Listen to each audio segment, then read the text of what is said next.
Hi friends, പുതിയൊരു വീഡിയോയിലേക്ക് എല്ലാവർക്കും സ്വാഗതം. വീഡിയോയിലേക്ക് പോകുന്നതിന് മുമ്പ് തന്നെ ഈ ചാനൽ ആരെങ്കിലും ഫസ്റ്റായിട്ട് കാണുന്നവരുണ്ടെങ്കിൽ ഫസ്റ്റ് തന്നെ ഇത് സബ്സ്ക്രൈബ് ചെയ്ത് ലൈക്ക് ചെയ്ത് സപ്പോർട്ട് ചെയ്ത് കാണാം. ജാനകി വിഷമിച്ച് മുറിയിലിരിക്കുകയാണ്. അവിടെ പോയിട്ട് ആരതി പറയാണ്, അമ്മേ ഇന്നലെ മുതൽ ഒന്നും കഴിച്ചിട്ടില്ലല്ലോ, വന്ന് വല്ലതും കഴിക്കേ. അപ്പോൾ ജാനകി പറയാണ്, ഞാൻ ചോദിച്ചത് കിട്ടുന്നത് വരെ ഞാനൊന്നും കഴിക്കാൻ പോകുന്നില്ല. അയ്യോ, അമ്മ ചോദിച്ചത് അങ്ങോട്ട് ഉറപ്പായും അംഗീകരിക്കും. അമ്മ ആദ്യം എന്തെങ്കിലും കഴിക്കുക. വേണ്ട ആരതി, വേണ്ട. അയ്യോ, എന്തിനാ അമ്മ ഇങ്ങനെ കുട്ടികളെപ്പോലെ വാശി പിടിക്കുന്നത്?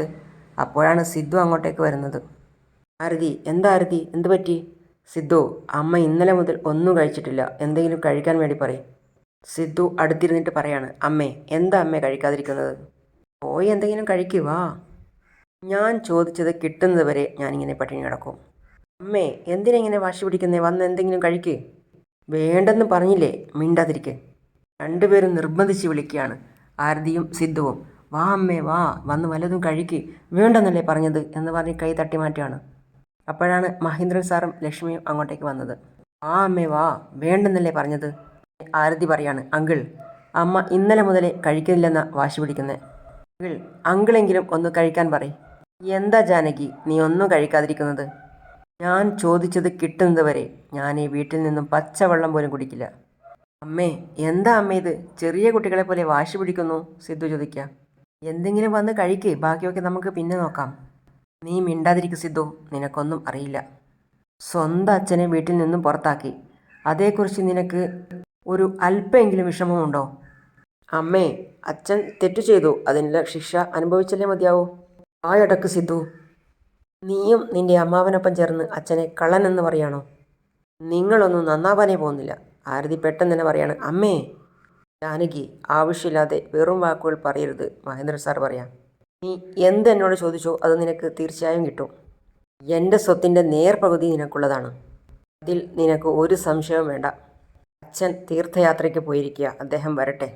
അദ്ദേഹം തിരികെ വന്നിട്ട് അദ്ദേഹത്തോട് ചോദിച്ചിട്ട് എന്താണെന്ന് വെച്ചാൽ ഞാൻ ചെയ്യാൻ വേണ്ടതുപോലെ. പോരെ, വാ വന്ന് കഴിക്ക്. അതുപോലെ തന്നെ ലക്ഷ്മിയും പറയാണ്, ജാനകി ഏട്ടൻ പറയുന്നത് കേട്ടില്ലേ, വാ വന്ന് ഭക്ഷണം എന്തെങ്കിലും കഴിക്ക്. ജാനകി അത് കേട്ട്, 2 ദിവസം കഴിച്ചില്ലെന്ന് വെച്ച് മരിച്ചൊന്നും പോവില്ല. അച്ഛൻ വരട്ടെ, ചേട്ടൻ എൻ്റെ പേരിൽ സ്വത്ത് എഴുതി വെച്ചതിന് ശേഷം ഞാൻ കഴിച്ചോളാം. അപ്പോൾ ലക്ഷ്മി ടെൻഷനിലാണ്. അയ്യോ, ഞാൻ മേഘയുടെ പേർക്ക് സ്വത്ത് എഴുതി കൊടുത്ത കാര്യം ഇവിടെ ആർക്കും അറിയില്ലല്ലോ, അറിഞ്ഞ എന്ത് സംഭവിക്കോ എന്തോ. സിദ്ധു പറയാണ്, അങ്കിളെ അമ്മ ഇങ്ങനെയൊക്കെ പറയുന്നത് കേട്ട് അങ്ങോട്ട് മനസ്സിൽ ഒന്നും വിചാരിക്കരുത് കേട്ടോ. അവളെ കുട്ടിക്കാലം മുതൽക്കേ ഞാൻ കാണുന്നതാണ് സിദ്ധു, അവളിങ്ങനെയാ. സാറില്ല, പോട്ടെ സിദ്ധാർത്ഥ് എന്ന് പറഞ്ഞ് മഹേന്ദ്ര സാറ് അവിടെ നിന്ന് പോവാണ്. ആരതിയും സിദ്ധുവും അമ്മയെ മാറി മാറി നോക്കുകയാണ്. ലക്ഷ്മിയും ഒരു പരിങ്ങലിലാണ് അവിടെ നിൽക്കുന്നത്, സ്വത്ത് മേഘയ്ക്ക് എഴുതി കൊടുത്തതിൻ്റെ പേരിൽ. പിന്നെ കാണിക്കുന്നത് നമ്മുടെ മലറിനെയാണ്. മലറിന് ഭക്ഷണവുമായിട്ട് ചന്ദ്രിക വരികയാണ്. മലർ ഇതാ കഴിക്ക്. മലർ പറയാണ്, എനിക്ക് ഭക്ഷണമൊന്നും വേണ്ട, എന്നെ മുത്തശ്ശൻ്റെയും മുത്തശ്ശിയുടെയും വീട്ടിലേക്ക് കൊണ്ടുപോകും. മലർ, അമ്മ പറയുന്നത് കേൾക്ക്, ഇങ്ങനെ വാശി പിടിക്കല്ലേ മോളെ. ഇതാ ഇത് കഴിച്ച അങ്ങോട്ട് എന്ന് പറഞ്ഞ് ഒരു ഉരുള ചന്ദ്രിക എടുത്തിട്ട് മലറിൻ്റെ വായിലേക്ക് വെച്ച് കൊടുക്കുന്നതിനിടയിൽ മലർ ഒറ്റ തട്ട് കൊടുത്തു.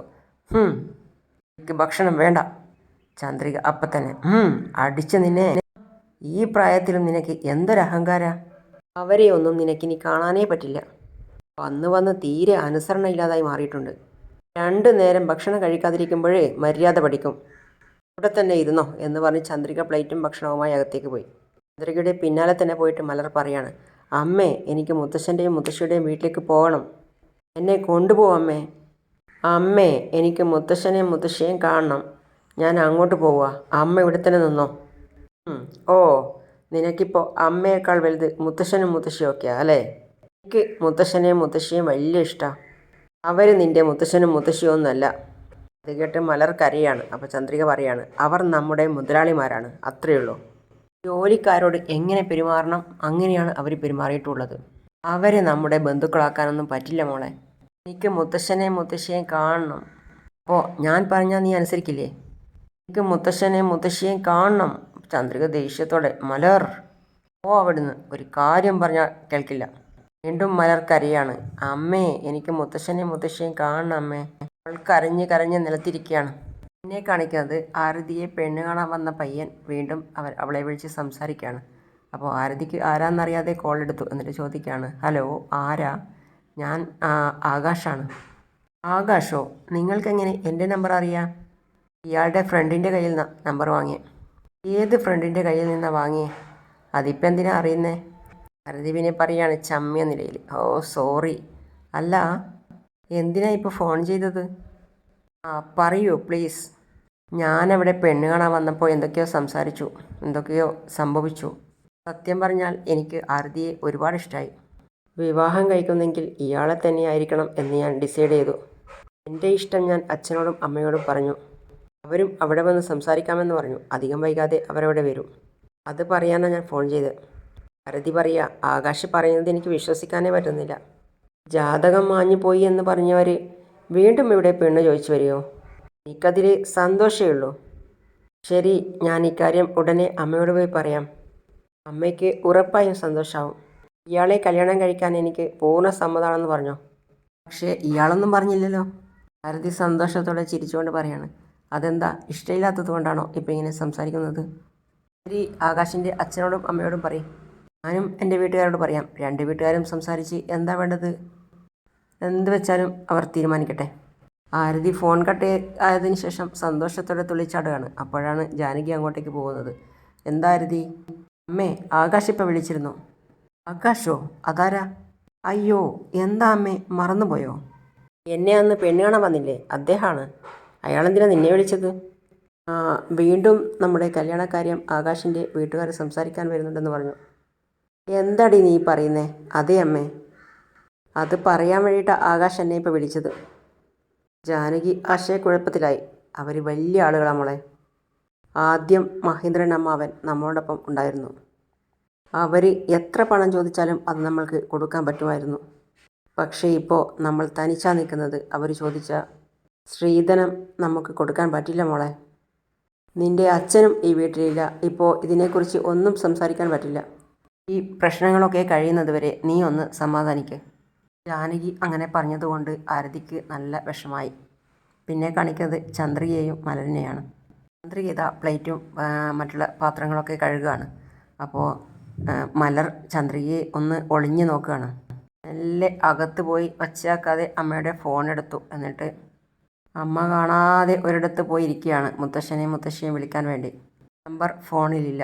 അത് വിചാരിച്ചിട്ട് നമ്പർ ആലോചിക്കുകയാണ്. 94 എന്നൊക്കെ ചിന്തിച്ച് നമ്പർ അടിക്കുകയാണ്. ഒരു വിധത്തിൽ നമ്പർ ഓർത്തെടുത്ത് മുത്തശ്ശനെ വിളിക്കുകയാണ്. അതേസമയം മുത്തശ്ശനും മുത്തശ്ശിയും ഫുഡ് കഴിക്കാൻ വേണ്ടി ഇരിക്കുകയാണ്. മുത്തശ്ശനോട് മുത്തശ്ശി പറയാണ്, ലക്ഷ്മി പറയാണ് മഹേന്ദ്ര സാറിൻ്റെ അടുത്ത്, കഴിക്കേട്ടാ. അപ്പോഴാണ് ഫോൺ ബെല്ലടിച്ചത്. ദേ ഫോൺ ബെല്ലടിക്കുന്നു, ചെല്ല് ആരാണെന്ന് നോക്ക്. ശരി ഏട്ടാ. ഫോൺ നോക്കിയപ്പോൾ ലക്ഷ്മി ഞെട്ടിപ്പോയി. ചന്ദ്രിക. ഏട്ടാ, ചന്ദ്രികയെ വിളിക്കുന്നത്. ചന്ദ്രികയോ? വേഗം ഇങ്ങെടുത്തിട്ട് വാ. ഇതാ ഏട്ടാ ഫോണ്. മഹേന്ദ്ര സാറ് ആകാംക്ഷയോടെ വിളിക്കുകയാണ് ചന്ദ്രികയെ. അപ്പോൾ അപ്പുറത്തെ ഭാഗത്തു നിന്നും ഒരനക്കവും ഇല്ല. ചന്ദ്രികയെ. അപ്പോഴാണ് മലറിൻ്റെ ശബ്ദം. മുത്തശ്ശാ. മലർക്കുട്ടി, മുത്തശ്ശന് സുഖമാണോ? സുഖമായിരിക്കുന്നു മോളെ. നിനക്കവിടെ സുഖമാണോ മോളെ? അമ്മയ്ക്ക് സുഖമാണോ? അമ്മയ്ക്ക് കുഴപ്പമൊന്നുമില്ല മുത്തശ്ശ. മുത്തശ്ശി എവിടെ? ഇവിടെ തന്നെ ഉണ്ട് മോളെ, നീ തന്നെ സംസാരിക്കുക. ശരി മോളെ. മുത്തശ്ശി ഉടൻ ഫോൺ വാങ്ങിച്ചു. എന്നിട്ട് ചോദിക്കുകയാണ്, മലർ സുഖമാണോ മോളെ?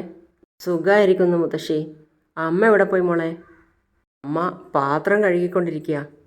ഞാൻ അമ്മ അറിയാതെയാണ് ഫോൺ ചെയ്തത്. അതെന്താ മോളെ? അമ്മ നിങ്ങളോടൊന്നും സംസാരിക്കരുത് എന്ന് പറഞ്ഞ് വഴക്ക് പറയുക. അമ്മയ്ക്കും നിങ്ങൾക്കും എന്താ പ്രശ്നം? ലക്ഷ്മി കരയാണ്. എന്നിട്ട് പറയാണ്, അതെങ്ങനെ പറയണം എന്നറിയില്ല മോളെ. നേരിട്ട് കാണുമ്പോൾ ഉറപ്പായിട്ടും പറയാം മോളെ. എനിക്ക് നിങ്ങളെ കാണാൻ ഒരുപാട് ആഗ്രഹമുണ്ട് മുത്തശ്ശി. ഏട്ടാ, മോൾക്ക് നമ്മളെ കാണണമെന്ന് പറയുന്നു. മഹേന്ദ്രൻ സാർ ഫോൺ വാങ്ങിച്ച് എന്നിട്ട് പറയാണ്, മലർ സാരമില്ലടാ, കുറച്ച് ദിവസം കഴിയുമ്പോൾ നിന്നെയും അമ്മയെയും കാണാൻ വേണ്ടി ഞങ്ങൾ വരാം. മോള് വിഷമിക്കരുത് കേട്ടോ. മുത്തശ്ശൻ ഇങ്ങ് വന്ന് എന്നെയും കൊണ്ടുപോയിക്കോ. എനിക്കിവിടെ നിൽക്കുന്നത് ഒട്ടും ഇഷ്ടമല്ല. അമ്മ എപ്പം നോക്കിയാലും വഴക്ക് പറഞ്ഞുകൊണ്ടേയിരിക്കും. ശരിയടാ, മുത്തശ്ശനും മുത്തശ്ശിയും അടുത്ത ആഴ്ച വന്ന് നിങ്ങളെ കാണാം. അമ്മ പറയുന്നതനുസരിച്ച് നല്ല കുട്ടിയായിരിക്കണം കേട്ടോ. ശരി മുത്തശ്ശ. ഞാൻ ഫോൺ ചെയ്തത് അറിഞ്ഞാൽ അമ്മ എന്നെ വഴക്ക് പറയും. ഞാൻ ഫോൺ വെക്കട്ടെ മുത്തശ്ശ?